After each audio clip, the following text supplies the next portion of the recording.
Hey everybody, it's Beth. Thanks for coming back and following along. Today I'm going to be decorating our primary bedroom Christmas tree and doing a little bit of decor in there.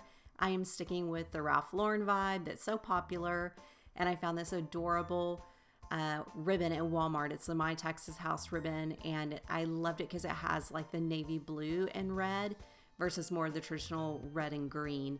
I'm pairing it with like these cute pheasant feathers, these adorable, classy little ginger jars, the chinoiserie ginger jars, and some reds and burgundies. We're going to change up the bedding a little bit with these cute little pillowcases and just kind of give it that cozy rustic vibe, rustic lodge vibe feel. So I want to do a little close up on these little ginger jars because they were so much better than I expected. I found them on Amazon and they were just like such good quality. They come with a little ribbon to hang them with, and I'm just super excited to use these. I've never used anything like this on any of my Christmas tree decorating. So let's start with the tree itself. I did find this one at Hobby Lobby. It's like the Alberta or Albert Pine, something like that. What I like about it is it does have sort of the more real touch ends on the outer branches, and then it's got like the little kind of cheaper bendable ones on the inside, so it makes it easier to hang things. But I like this kind of sparse look in here because I want to keep it simple. And some of the sparser looking trees that I've seen, they just looked kind of cheap. This one does not. I was super impressed. The tree color is also from Hobby Lobby. I just grabbed it while I was there. So let's get this girl decorated. Here she is, all lit up. It does come pre-lit, by the way. So let's start with the ribbon. When I make these bows, I cut the same piece of length for every ribbon. I find the middle, then I come over about an inch, inch and a half, and then I start to make my loops. So you'll see one tail is longer than the other. And then I just tie the loops together, flip that over, and then pull the loops through. Once you get everything fluffed out and evened out, all your bows will come out to be the exact same size. Your tails will be the same length. And then you can just cut those edges however you like. You can either fishtail them or cut them on a diagonal. But for these, I cut them on the fishtail, and I am just wiring them to the Christmas tree. I am doing those on the outer branches because I want them to be sort of more towards the front of the tree. And then just making my way around the tree. I make all my bows first. You can see my big old pile there on the side. And I just work my way around the tree to make sure that those are evenly spaced out. On a tree like this where you can't really see the back, I just kind of very sparsely put things on the back and keep most of my decorations kind of more closer to the sides and the front.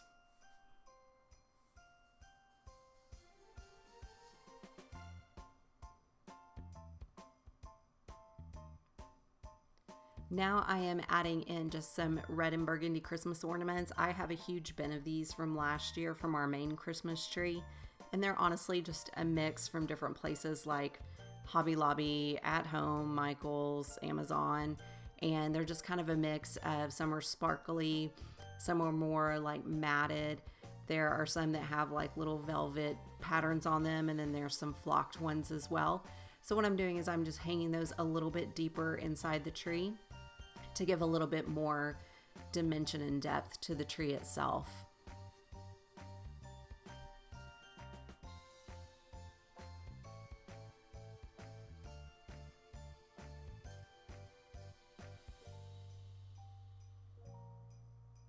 Now we're moving on to these super cute little chinoiserie ginger jars. Yay, it's time. And again, same thing. It's got the cute little ribbons, very easy to hang.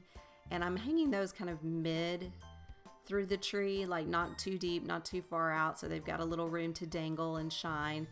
And just moving those around the tree, trying to mix up sort of the navy ones and then the white ones. But I think it ties in really nicely with the blue on the ribbon, and it just kind of gives it that sort of curated, old money look, I guess. Is that how we're describing Ralph Lauren this year? It's kind of like that old money, rustic country house look.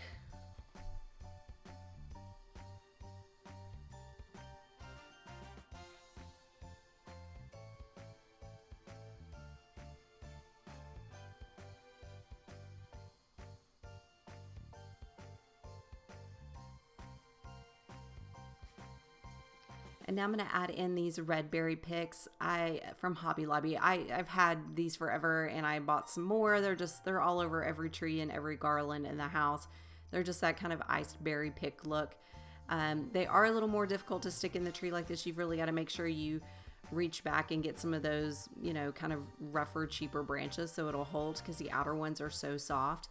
But I think for something like this, it makes it feel a little bit more collected, a little more botanical, a little more curated, and just kind of give some dimension to the tree. So I'm just going to walk around and figure out exactly where I want to stick these guys. I am not doing a topper on the tree. I'm kind of over toppers. I just want it to look, a little more organic. Now it's time for the cute little pheasant feathers. So when I put these in the tree, I'm not just putting them one here, one there. I'm putting them in groups of 2 and 3 to have like a little bit more of a visual impact. Otherwise, I think they kind of get lost, but when you've got 2 of them together or 3 of them together, I just think it looks a little more, like it gives a little bit more of a punch so you notice those little pheasant feathers in the tree.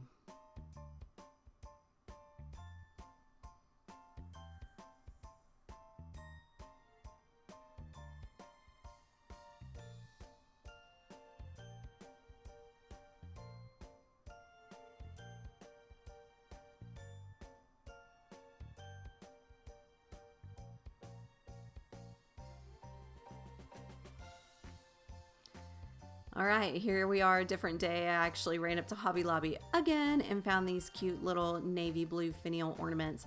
I just felt like, I just wanted another shape on the tree and a little bit more blue and a little bit more to fill it in. I always tell myself I'm not going to go crazy and overstuff a tree, but then I step back and I think I want more, because more is more for Christmas, right? You always want more. But I think the more experience I have with decorating Christmas trees, I'm learning it's not about like overpowering it with tons of ribbons and ornaments. A lot of it's kind of filling it in with the more natural pieces like the picks and the pine cones and the pheasant feathers, things like that, just to kind of make it feel like it's not bare, but it's not sort of like swallowed by ornaments and ribbon either. But I did decide to come back in and add a few more of these red velvet ribbons. After all was said and done, I was like, no, I think we need a little bit more of the red and burgundy in there. So I went back to my stash and dug those out. And then I decided to add in these pine cones that we've got. They're actually in a bin in our backyard that we use for fire kindling when we light a fire outside.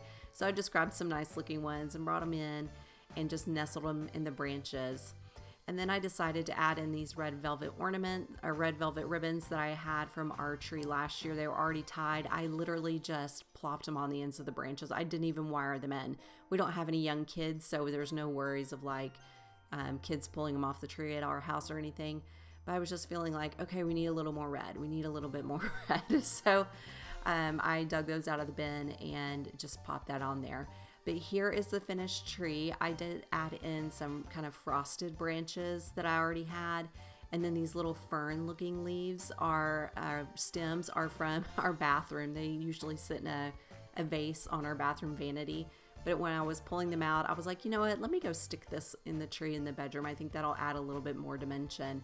But all in all, I love how this came together. To me, it feels, very simple but elevated. And it's not overpowering for the bedroom. I don't like too much going on in the bedroom because to me that's just like my safe space and I need it to be like calm and serene. But for this one, I love just like the glow and the muted colors and just kind of the natural feel of the whole Christmas tree together. And then of course these little chinoiserie ornaments. Oh my gosh, I don't know. To me that's just so classy. I just love them. They're adorable. And then there's the pheasant feathers and some more of those little ferns. But next we'll take a little spin around the bedroom so you can see how I styled everything else. So this is our little sitting area with my little gnome pillow and my little nutcracker. That gnome is from IKEA years ago. This is my husband's nightstand. The little frame picture there, it says I'm the holiday armadillo. If you're a Friends fan, you get the reference. Since Rosh is Jewish, he has his little holiday armadillo, and those little deer are from Walmart this year. But my husband is Jewish, you guys, and he puts up with me in all of my holiday decorating. So here is the bed. These are the pillow covers that I got from Amazon. They're kind of reddish burgundy ones with a cute little trim. I actually got those last year on Amazon. Added a little garland to the headboard.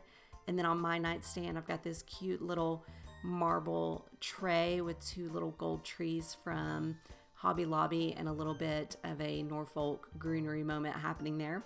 Across the other way, you're going to see on our dresser, I got a couple of deer from Hobby Lobby. Those were actually new this year, I think, and paired those with some Decor books and a cute little candle. And then on the other side, again, from Hobby Lobby, I think everybody must have these. I've had them for years, and then a little Norfolk pine. But that is it for the master bedroom. Please come back. I've got a couple more rooms to show you before we get to Christmas. Thanks so much for watching.